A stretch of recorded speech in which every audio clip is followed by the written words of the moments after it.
அன்பு வீட்டுக்கு வந்து பார்த்தீங்கன்னா, வெண்ணிலா வராங்க. வந்த உடனே பாட்டிட்ட வந்து, "பாட்டி நான் கேள்விப்பட்டதெல்லாம் உண்மையா? என்னாச்சு? ஏன் ஹோட்டல் பிசினஸ்ல என்ன பிரச்சனை ஆச்சு? ஏன் இந்த மாரி கேர்லெஸ்ஸா நடந்துச்சு? இத பத்தி எனக்கு எதுவுமே தெரியாது.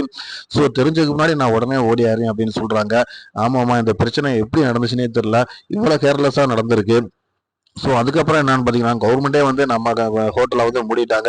ஸோ நம்ம கேட்டரிங் வந்து ரொம்ப இதாகி போச்சுமா. இன்னும் சொல்லப்போனா ஏகப்பட்ட பணங்கள் வந்து லாஸ் ஆகி போச்சு அப்படின்னு சொல்லி ரொம்ப வேதனைப்படுறாங்க ராஜேஸ்வரி. நீங்க எத பத்தியும் கவலைப்படாதீங்க பாட்டி. கண்டிப்பா வந்து இதுலேருந்து நம்ம மீண்டு வந்துரலாம். என்னுடைய நகை, பணம், காசு எல்லாமே உங்களுக்கு தான். உங்கள தவிர வேற யாருக்கு நான் அதெல்லாம் குடுக்க போறேன்? ஸோ நீங்க வேற, நான் வேற கிடையாது. அதனால வந்து என்னுடைய பணத்த வச்சு நம்ம எல்லாத்தையுமே மீட்டுறலாம். நீங்க எதுவும் நினைக்காதீங்க. பணம் காசெல்லாம் ஒரு விஷயமே கிடையாது. நான் அத உங்களுக்காக நான் எல்லாத்தையும் தாரேன் அப்படின்றாங்க.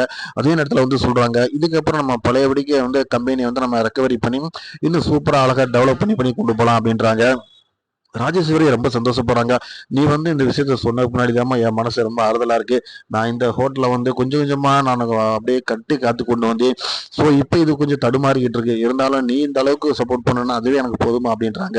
ஸோ வந்து என்ன பண்றாங்க இப்ப அப்படின்னு பார்த்தீங்கன்னா, "வெண்ணிலா நான் கிளம்பி போறேன் பாட்டி" அப்படிங்கும்போது, "நீ எங்கேயும் போகக்கூடாது. இனிமேல் நம்ம வீட்ல தான் நீ தங்கணும்" அப்படின்றாங்க. "என்ன பாட்டி நீங்க சொல்றீங்க? நீங்க சொன்னா எனக்கு ஓகே தான். பட் ஆனா அன்புக்கு இது பிடிக்காது. அதான் நான் கொஞ்சம் எனக்கு மனசு கஷ்டமா இருக்கு" அப்படின்றாங்க.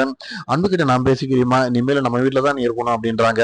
அன்பு எல்லாமே பக்கத்துல உட்காந்து பார்த்துக்கிட்டே இருக்காரு. இருந்தாலும் இவ எல்லாமே ஓவரா பேசுறாளே அப்படின்னு நினைச்சிட்டு அவர் என்ன பண்றாரு பார்த்தீங்கன்னா, சட்டுன்னு அந்த இடத்த விட்டு எந்திரிச்சு உள்ள போயிறாரு. அதுக்கப்புறம் என்ன நடக்குது அப்படின்னு பார்த்தீங்கன்னா, பாட்டிமா வந்து ஆறுதல் சொல்றாங்க. இந்த பிரச்சனைய வந்து முழுக்க முழுக்க வந்து வெண்ணிலா தான் இது எல்லாமே நம்மளுக்கு வந்து டீக்ரோட் பண்ணி குடுக்குறா. ஸோ நாம வந்து இனிமேல வந்து அவ நம்ம வீட்ல ஒரு ஆளு தான். அதனால இந்த விஷயத்துல அன்பு நீ கொஞ்சம் அட்ஜஸ்ட்மென்ட் பண்ணி போணும் அப்படின்றாங்க. அன்பு அந்த இடத்துல சைலண்டா இருக்காரு. எதுவுமே பேசவே இல்ல. ஒரு கட்டத்துல என்ன நடக்குது அப்படின்னு பார்த்தீங்கன்னா, நேரா வெண்ணிலா வந்து அன்பு ரூமுக்குள்ள வராங்க. வந்துட்டு அவங்களுக்கு ஒரு காஃபி போட்டு குடுத்துட்டு, "இந்தாங்க சாப்பிடுங்க அன்பு. எப்பயுமே உங்க மனசுல எனக்கு ஒரு இடம் உண்டு" அப்படின்றாங்க. "ஸோ நீ இப்படியெல்லாம் நடிக்காத. உன்னைய பத்தி எனக்கு எல்லாமே தெரியும். நீ ரொம்ப மோசமான பொண்ணு. இப்பயும் திரும்ப வந்து ஏதாச்சும் என்ன டார்கெட் பண்ணிட்டு இருக்காத. வேணும்னா பாட்டிக்கு நீ நல்ல புள்ளையா வேணா இருந்துக்க. ஆனா என்ன தொந்தரவு பண்ணாத. இந்த ரூம்குள்ளயே நீ வரக்கூடாது" அப்படின்றாங்க. "அப்படி சொல்லாதீங்க அன்பு. இந்த விஷயத்துல வந்து கண்டிப்பா வந்து நான் உங்களுக்கு மட்டும் இல்ல, நம்ம குடும்பத்துக்கே நான் வந்து கண்டிப்பா ஒரு நல்ல ஹெல்ப் பண்ணிக்கிட்டே இருப்பேன்.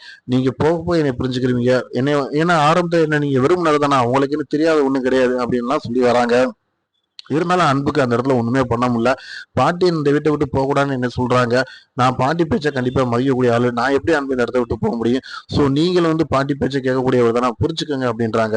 என்னடா இவரோட பெரிய தலைவலியா இருக்கு. இந்த விஷயத்த நம்ம என்னடா ஹேண்டில் பண்றோம்னு வழி இல்லாம அன்பு அந்த ரூம விட்டு வெளியில வந்துறாரு. அதுக்கப்புறம் வந்து வெண்ணிலா நினைக்கிறாங்கன்னா, இப்ப நான் வீட்டுக்குள்ள நுழைஞ்சதே இவ்வளவு பெரிய பிளான் பண்ணி வந்தது அதுக்காக தான் நான் அன்பு. இந்த அளவுக்கு தூரமா நான் யோசிச்சு உள்ள வந்தவளுக்கு உன் மனசுக்குள்ள வரக்கு எனக்கு தெரியாதா? இன்னும் ஒரு 1/2 மாசத்துல பாரு. கண்டிப்பா வந்து நீயே வந்து என்னை விட்டு விலகாத அளவுக்கு நான் ஒரு மாஸ்டர் பிளான் போறேன் அப்படின்னு சொல்லி சொல்றாங்க. பார்க்கறதுக்கு நம்மளுக்கே ரொம்ப ஷாக்கிங்கா இருக்கு. வெண்ணிலா வந்து அங்க எப்பயும் போல வழக்கம் போல அவங்களோட பிசினஸ ரொம்ப டாப் லெவல்ல கொண்டு போயிட்டு இருக்காங்க. ஸோ இன்னும் போக